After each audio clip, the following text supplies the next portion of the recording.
Breaking news అయితే రావడం జరిగింది. మనం చూసుకుంటే ఏపీలో తెదేపా నేతలు చాలామందిని అయితే సస్పెండ్ అయితే చేయడం జరిగిందనమాట. ఇప్పుడే కీలక పరిణామం అయితే చోటు చేసుకుంది. దానికి సంబంధించి పూర్తి వివరాలు అయితే మీకు ఎక్స్ప్లెయిన్ చేస్తాను. ముందుగా ప్రతి ఒక్కరు ఒక లైక్ చేయండి. పలువురు తెదేపా నాయకులపై సస్పెన్షన్ వేటు. పార్టీ నియమ నిబంధనలకు వ్యతిరేకంగా వ్యవహరిస్తున్న పలువురు నాయకుల్ని తెదేపా నుంచి సస్పెండ్ చేస్తున్నట్లు ఆ పార్టీ రాష్ట్ర అధ్యక్షుడు అచ్చెన్నాయుడు తెలిపారు.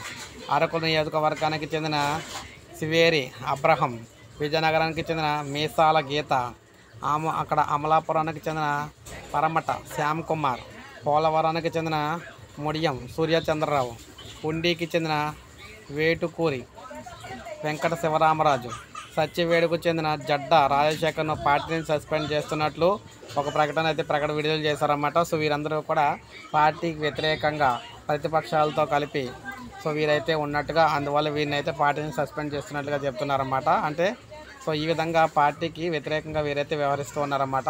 అందుకే వీరిని అయితే సస్పెండ్ చేయడం జరిగింది. ఇప్పుడు మనకు అప్డేట్ వచ్చింది. ఒక లైక్ చేయండి, సబ్స్క్రైబ్ చేసుకోవద్దు, మన ఛానల్ సబ్స్క్రైబ్ చేసుకొని ఫాలో